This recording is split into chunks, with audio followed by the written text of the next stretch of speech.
ദേ ഈ കാണുന്നതാണ് ആ പോസ്റ്ററുകൾ. പ്രദീപിനെ വിജയിപ്പിക്കുക എന്ന പേരിൽ കൈപ്പത്തി ചിഹ്നത്തിലും താമര ചിഹ്നത്തിലും അരിവാൾ ചുറ്റിക നക്ഷത്ര ചിഹ്നത്തിലും ഇവിടെ പോസ്റ്ററുകൾ കാണാം. എന്താണ് ഈ പോസ്റ്ററുകൾ ഇവിടെ വരാനുള്ള കാരണം? അത് അന്വേഷിക്കുകയാണ് നമ്മൾ. നമുക്ക് ഇതിൻ്റെ കാരണം തേടി പോകാം. വാ. ദേ ഒടുവിൽ നമ്മൾ അങ്ങനെ ആ പോസ്റ്ററിൽ കണ്ട ആളെ കണ്ടെത്തിയിട്ടുണ്ട്. 3 പാർട്ടിയുടെയും പോസ്റ്ററിൽ പടം പിടിച്ച പ്രദീപ് ദേ ഇവിടെ ഇരിപ്പുണ്ട്. ഇവിടെ ഇതൊരു ഡിസൈനിങ് സ്ഥാപനമാണല്ലേ? അതെ അതെ അതെ, ഞാനാണ് പ്രദീപ്. ഇത് ഗ്രാഫിക് ഡിസൈനറാണ് ഞാൻ ഇവിടുത്തെ. അപ്പം ഈ പഞ്ചായത്ത് ഇലക്ഷൻ വരുമല്ലോ, പഞ്ചായത്ത് ഇലക്ഷൻ വരുമ്പോഴത്തേക്ക് സ്ഥാനാർത്ഥികളെ പോസ്റ്റർ അടിക്കാനും നോട്ടീസ് അടിക്കാനും ഒക്കെ ആയിട്ട് ഒരു അറിയിപ്പ് എന്ന നിലയിലാണ് ഇങ്ങനൊരു പരിപാടിക്ക് മുതിർന്നത്.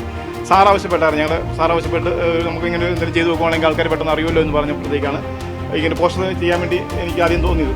അപ്പോൾ ചെയ്യുമ്പോഴത്തേക്ക് മറ്റുള്ളവരുടെ പണം വെച്ച് ചെയ്ത് കഴിഞ്ഞാൽ വേറെ എന്തെങ്കിലും വിവാദമായാലോ എന്ന് പേടിച്ചിട്ടാണ് ഞാൻ സ്വന്തം പണം വെച്ച് ചെയ്തത്. അതുപോലെ തന്നെ ഒരു രാഷ്ട്രീയ പാർട്ടി വെച്ച് കഴിഞ്ഞാൽ അതും പ്രശ്നമായല്ലോ എന്ന് വെച്ചിട്ടാണ് ഞാൻ 3 രാഷ്ട്രീയ പാർട്ടിയുടെ പേരിൽ എൻ്റെ സ്വന്തം പണം വെച്ചിട്ട് പോസ്റ്റർ ഡിസൈൻ ചെയ്യും അങ്ങനെ ഒട്ടിക്കുകയും ചെയ്തത്. അതൊരു പരസ്യത്തിന് വേണ്ടി മാത്രം ചെയ്തെന്നുള്ളൂ. പരസ്യം കണ്ടിട്ട് കൂടുതൽ ആളുകൾ വരുന്നുണ്ടോ? ആളിപ്പം തീരെ കുറവാണ്. ഇപ്പം ഈ നിലവിൽ ഇന്ന് വരെ ആൾക്കാരുടെ വരവ് കുറവാണ്. എല്ലാവരും 10 രൂപ കൊടുത്തതിന് ശേഷം തിങ്കളാഴ്ച മുതൽ വർക്ക് കൂടുതൽ ഉണ്ടാവും പ്രതീക്ഷിക്കുന്നു. ഓൾറെഡി സെറ്റ് ചെയ്ത് വെച്ചിട്ടുണ്ട്. കുറേയൊക്കെ ഡിസൈൻ ആക്കി വെച്ചിട്ടുണ്ട്. ഇനി അതെല്ലാം ഒന്ന് ആൾക്കാർ വന്നു കഴിഞ്ഞാൽ പെട്ടെന്ന് കൊടുക്കാൻ പറ്റും നമുക്ക്.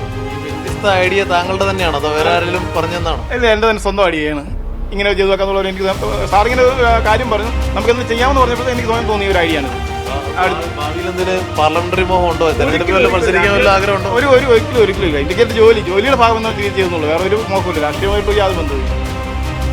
എന്തായാലും ആ പുറത്ത് കണ്ട കൗതുക കാഴ്ച ഒരു ഉപജീവന മാർഗത്തിന്റെ കഥ കൂടിയാണ് ഇത് പിന്നിലുണ്ട്.